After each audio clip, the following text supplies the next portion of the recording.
Hey guys, welcome back to my channel. My name is 𝒂𝓁𝓐𝓁𝓎 and in today's video I'm going to be sharing with you some items that I purchased from Charlotte Tilbury very recently. I guess you could call it a bit of a haul. So Charlotte Tilbury actually launched in 𝒂𝒑𝓬𝑡y on the 21st of September, so I want to say roughly about 2 to 3 weeks ago, and I mentioned in the video that I released on the launch date that I would purchase some items from Charlotte Tilbury, and lo and behold, on the launch date I was at the meccabeauty store and I picked up a few items, and by the time that I actually reached there at 9:20 a.m. there was an alarming number of items actually sold out by then, but I did manage to pick up a few items. Some of the items that I didn't mention in the video that I released on the launch date, and I'll actually link it here if you haven't seen that already, where I actually shared my entire Charlotte Tilbury collection and shared with you some of the products that I think are worth the buy. So I want to share some of the products that I purchased from Charlotte Tilbury. I'm going to share my first impressions and some initial thoughts that I have on some of the products. Some of the products I feel like I need to do a little bit of testing before I can actually give my proper thoughts on it. But yeah, let's just jump straight into it.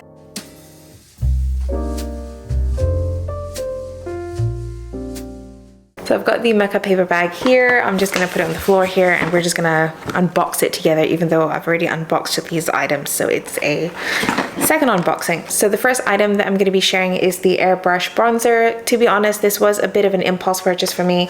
I very rarely wear bronzers nowadays, but I decided to pick this up because first of all, we are heading into summer, so I felt like I needed to pick up a good bronzer, and I was gonna pick up one eventually, and it just so happened that as soon as I saw this, I was like, packaging is stunning. I actually got the girl at the store to actually try this on me, so I decided to pick up the shade number 3.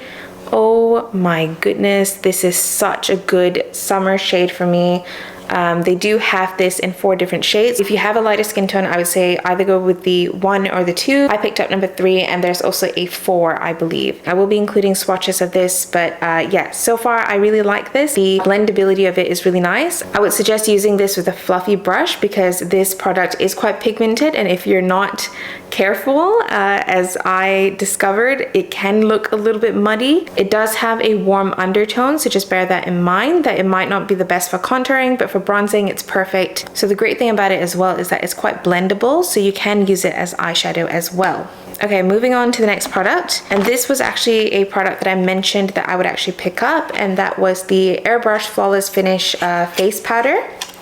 So I actually initially got this in the shade 310, and it was actually too dark for me, and I actually had to take it back to Mecca and get it exchanged for the shade 2 medium. And this is what the product actually looks like. I'll include a close-up on screen. So this product I have heard is actually really good for dry skin, and that's why I wanted to pick it up initially. My initial thoughts on it, and I have used this a bunch of times since I've gotten it, I will say that it leaves somewhat of a natural matte finish on my face as opposed to a cakey matte. I do have to say that underneath my eyes, I don't like this powder. I still think that the best powder for underneath your eyes, especially if you have dry skin like myself, is actually the Hourglass powders. Specifically, the one that I use is the one in Diffused Light. It's the one with the yellowish tinge to it.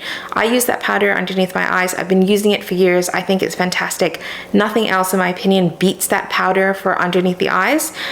So unfortunately, this powder doesn't do so well underneath my eyes, but all over for face, it's not bad. Will I repurchase this again? Probably not, but for a face powder, it's not bad. But I would say, yeah, if you have really dry skin, this may not be for you, and if you're planning to use this underneath your eyes, I would say maybe pick up the Hourglass powder instead.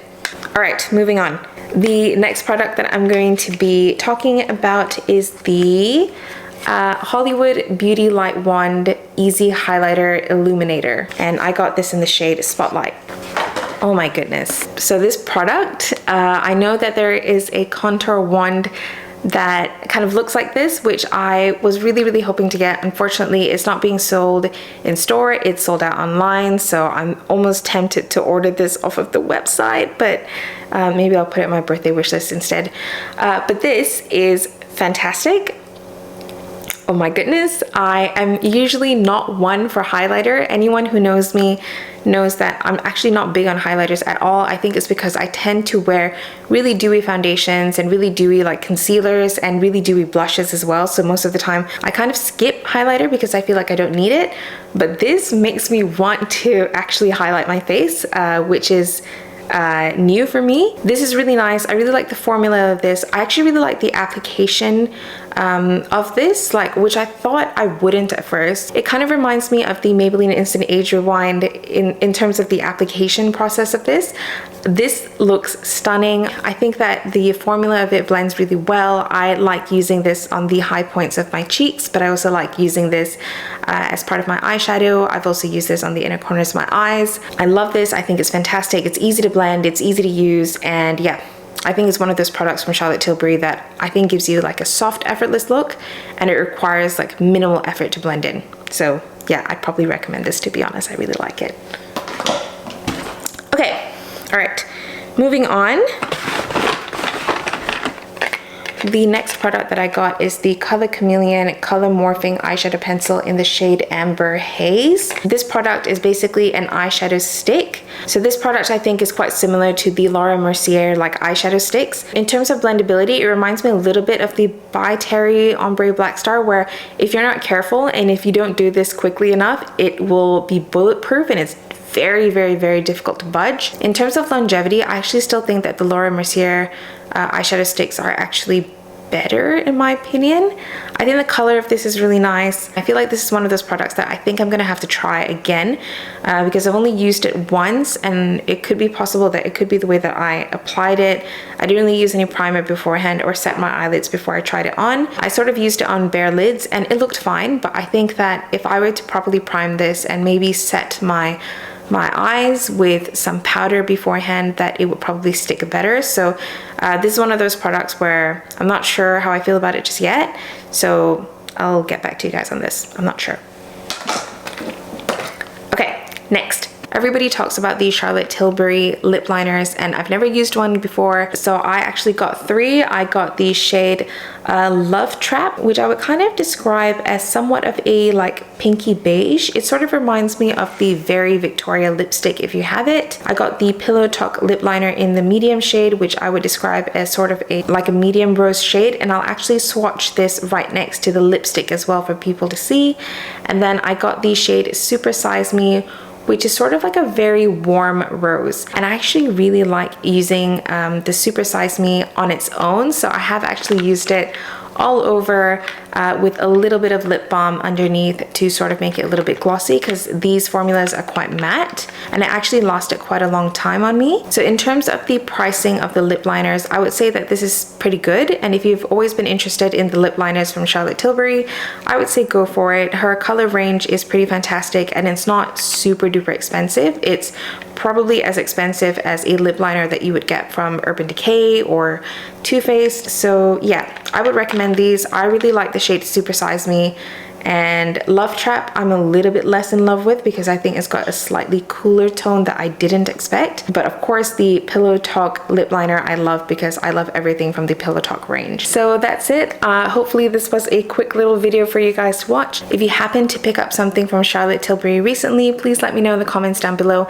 and let me know if you have any ideas for other videos that you want me to do in terms of like in-depth reviews on certain products or just anything on sustainability. Or I actually have a book video coming out very soon, so that's going to be sort of an update on my reading challenge for 2021, but also an update of the books that I'm planning to read for October, specifically because it's also the month of Halloween. So the books that I'm planning to read are kind of in that arena. Anyway, if you enjoyed this video, please be sure to give it a thumbs up and subscribe to support my little channel. Thank you so much for watching my video, and I'll see you in my next one.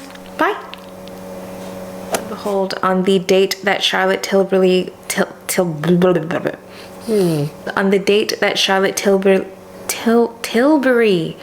Tilbury, why is it such a tongue twister today?